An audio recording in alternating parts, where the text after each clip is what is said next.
Hello everyone. आज में इस वीडियो में बात करेंगे कुषाण वंश के बारे में और ये हमारा 100+ टॉपिक्स का टॉपिक नंबर 7 रहने वाला है। उम्मीद है कि इससे पहले वाले बाकी के टॉपिक्स को आपने देखा होगा, प्लेलिस्ट बना हुआ वहाँ से आप जाकर के देख सकते हैं। तो ज़्यादा समय ना लेते हुए चलिए इस वीडियो को शुरू करते हैं। सबसे पहला प्रश्न आपके स्क्रीन पर देखिए क्या कह रहा है। भारत में पहली बार सोने के सिक्के किस वंश के द्वारा जारी किए गए थे? देखिए फ्रेंड्स, मैं आपको बता दूं कि कुषाण वंश से रिलेटेड बहुत सारे क्वेश्चन पूछे जाते हैं और सबसे पहले मैंने एंसेंट हिस्ट्री स्टार्ट किया। तो एंसेंट में जो भी इम्पॉर्टेंट वाले टॉपिक्स हैं, करीब आपको 18 से 20 टॉपिक पर वीडियो मिलेगा सिर्फ और सिर्फ एंसेंट के। और इन सभी वीडियो से डेफिनेटली जो क्वेश्चन पूछे जाएंगे वो यहीं से रहेगा, तो आप आराम से सारे वीडियोस को देखिए। तो भारत में पहली बार सोने के सिक्के जो है जारी किए गए थे, ऑप्शन सी, कुषाण वंश के द्वारा। यहाँ पे हम सी को टिक करेंगे। मैं आपको बता दूं कि कुषाण सम्राट भीम कड़फिसेस जो थे, यहाँ पे मैं आपको अच्छे समझाना चाहता हूँ कि कुषाण सम्राट भीम कड़फिसेस ने सबसे पहले भारत में स्वर्ण सिक्के जारी किए, जो लगभग 100 ईस्वी के आसपास बने थे। गुप्त वंश ने भी स्वर्ण सिक्के जारी किए थे, लेकिन वे कुषाण के बाद आए थे। उनकी सिक्का प्रणाली इससे प्रेरित थे। यहाँ पे ध्यान रखिए, मौर्य वंश के समय में मुख्यतः तांबे और चांदी के सिक्के ही प्रचलित थे। प्राचीन भारत में सिक्कों का इतिहास 6ठी शताब्दी ईसा पूर्व से शुरू होता है, लेकिन सोने के सिक्के का निर्गमन सबसे पहले कुषाण वंश ने किया था। ठीक है, चलिए अगला प्रश्न क्या बनता है। चरक किसके दरबार के सदस्य थे? तो चरक जो थे वो किसके दरबार के सदस्य थे? ऑप्शन सी होगा, कनिष्क के दरबार के। ऑप्शन यहाँ पे हम सी को टिक। मैं आपको बता दूं कि कनिष्क के दरबार के वो चिकित्सक थे। उन्होंने आयुर्वेद विज्ञान में भी योगदान दिया। उन्हें चरक संहिता नामक जो कि चिकित्सा ग्रंथ का संकलन किया। तो ये बहुत इंपॉर्टेंट है। निम्नलिखित में से कौन सा शहर कुषाणों के साम्राज्य के दौरान उनकी दूसरी राजधानी के रूप में उभरा था? दूसरी राजधानी के रूप में पहली राजधानी कनौज, दूसरी राजधानी जो थी वो पुरुषपुर या फिर पेशावर के रूप में हम जानते हैं। तो यहाँ पे हम सी को टिक करेंगे। ठीक है, ऑप्शन सी बिल्कुल सही हो जाता है। अगला प्रश्न है कि किस शासक के काल में बौद्ध धर्म एक नवीन शाखा, यानी बौद्ध धर्म की एक नवीन शाखा महायान नामक जो कि अस्तित्व में आई थी? तो मैंने आप लोगों को बौद्ध धर्म के बारे में जब नोट्स प्रोवाइड कराया तो उसमें आपको ये चीजें बताई गई थी कि बौद्ध धर्म का जो विभाजन है वो चौथी बौद्ध संगीति, यानी कश्मीर में जब कुंडलवन में आयोजन की गई थी चौथी बौद्ध संगीति कनिष्क के समय में, तो इसका विभाजन हुआ हीनयान और महायान में। तो यहाँ पे हम डी को टिक कर सकते हैं, महायान बिल्कुल सही बन जाता है। ठीक है, यानी कनिष्क के समय में। नेक्स्ट आता है कि निम्न में से कौन सा कथन सही नहीं है? ध्यान से पढ़िए, बताइए सही नहीं। देखिए एक एक करके पॉइंट को कवर करते हैं। कनिष्क के काल में कुषाण साम्राज्य का विस्तार पूर्व में गंगा नदी घाटी से दक्षिण में मालवा तक फैला था, बिल्कुल सही है। सेकेंड आता है कि कनिष्क से संबंधित रबातक अभिलेख पश्चिम उत्तर प्रदेश से प्राप्त हुए। ये पॉइंट गलत है, पश्चिम यहाँ पे उत्तर प्रदेश नहीं होगा, इसका संबंध हो जाता है जो कि हम अफगानिस्तान की रबातक में जाना जाता है, अफगानिस्तान। तो यहाँ पे उत्तर प्रदेश, ये पॉइंट गलत है और हमें बताना था कि सही नहीं है, तो ऑप्शन बी ही हो जाएगा सही आंसर। लेकिन बाकी के बारे में भी देख लेते हैं, जैसे कि वसुमित्र, अश्वघोष जैसे बौद्ध विद्वानों को कनिष्क का संरक्षण प्राप्त था, बिल्कुल सही है। कनिष्क के सिक्कों में भारतीय, यूनानी और पश्चिमी एशियाई धार्मिक परंपराओं के प्रतीक सम्मिलित थे, ये भी करेक्ट है। तो गलत क्या था? ऑप्शन बी जो कि यहाँ पे गलत था। अगला है कि भारत में स्वर्ण सिक्कों को बड़े पैमाने पर जारी करने वाला पहला राजा कौन था? देखिए बड़े पैमाने पर अगर हम बात करें, सबसे पहले तो विम कन्फ्यूशियस ने जारी किया था, लेकिन बड़े पैमाने पर कुषाण, यहाँ पे हम कह सकते हो कुषाण के समय में ही सबसे ज्यादा स्वर्ण सिक्के जारी किए गए। कनिष्क के समकालीन कौन थे? कनिष्क के समकालीन कौन थे? तो अश्वघोष हो गए, नागार्जुन हो गए और वसुमित्र हो गए, ये इनके दरबार में भी कह सकते हो रहते थे। एक कुषाण देवकुला जहां शाही व्यक्तियों की मूर्तियां रखी गई थी, कहाँ पाया गया?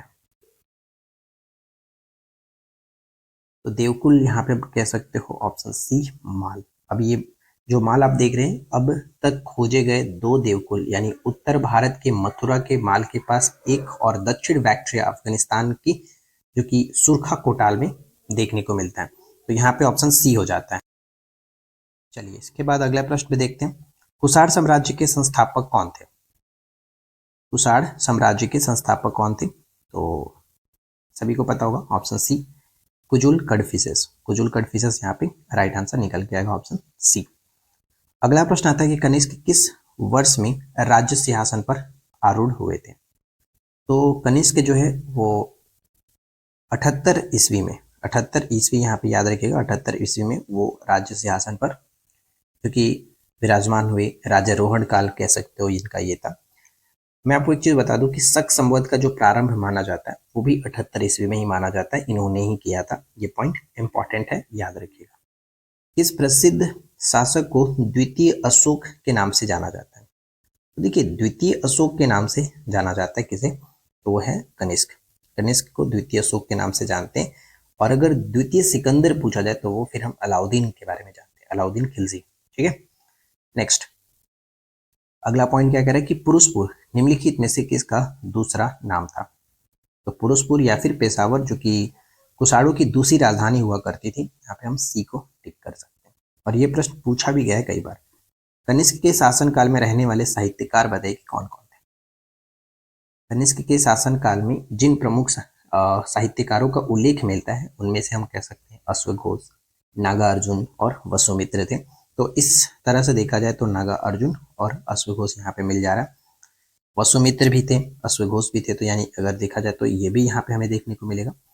तो इनमें से अगर हम ऑप्शन बी पे नजर डालें यानी वसुमित्र और अश्वघोष, तो सबसे उपयुक्त हमें आंसर देखने को मिलेगा जो कि ऑप्शन बी यानी वसुमित्र अश्वघोष करेक्ट आंसर हमें बी को टिक करना होगा। जनरली हम जानते हैं कि अश्वघोष कनिष्क के दरबार में सबसे प्रमुख कवि थे जिन्होंने बुद्ध चरित्र जैसी महत्वपूर्ण काव्य रचना की थी। और वसुमित्र जो थे वो चौथी बौद्ध संगीति के अध्यक्ष भी रहे थे जो कनिष्क के शासनकाल में आयोजित हुई थी। तो यहाँ पे हम कह सकते हो करेक्ट होगा ऑप्शन बी।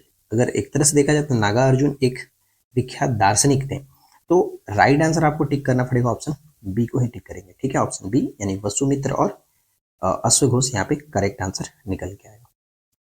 चलिए नेक्स्ट आता है कि भारतीयों के लिए महान सिल्क मार्ग किसने आरंभ कराया था। तो सिल्क मार्ग का आरंभ जो है वो कनिष्क के समय में हुआ था, ऑप्शन ई कनिष्क के समय में हुआ था, ये याद रखना है।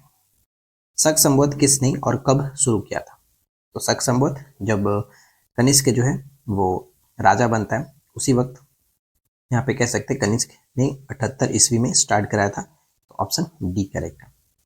प्राचीन काल में गंधार शैली की कला को किस वंश ने विकसित किया था। देखिए गंधार शैली जो है भारत में जो प्रचलित कराई गई वो हम यहाँ पे कह सकते हैं कि कुषाण वंश के समय में ही हुआ था। तो राइट आंसर हमें निकल के आएगा ऑप्शन ए, और इसे याद रखेगा क्योंकि ये प्रश्न कई बार पूछा गया। अगला क्या है कि कुषाण काल के दौरान मूर्ति कला की गंधार शैली निम्नलिखित में से किसका मिश्रण है। तो देखिए गंधार शैली जो मिश्रण है, हो सकता है ऐसे ना पूछ करके, इस तरह से ना पूछ करके क्वेश्चन इस तरह से पूछे। तो याद रखना है कि गंधार शैली का मिश्रण जो है भारत और ग्रीक यानी यूनानी शैली, ये दोनों का इंडियन ग्रीक स्टाइल का मिश्रण होता है। ऑप्शन डी को टिक करेंगे। अब देखिए नेक्स्ट प्रश्न क्या कह रहा है कि कुषाण काल में सबसे अधिक जो विकास है वो किस क्षेत्र में हुआ था। One of the most important question है, एकदम वीवीआई रहने वाला है, इसे याद रखिएगा। तो देखिए कुषाण काल में सबसे अधिक जो विकास हुआ है वो कला के क्षेत्र में हुआ है, यहाँ पे हम ऑप्शन बी को टिक करेंगे।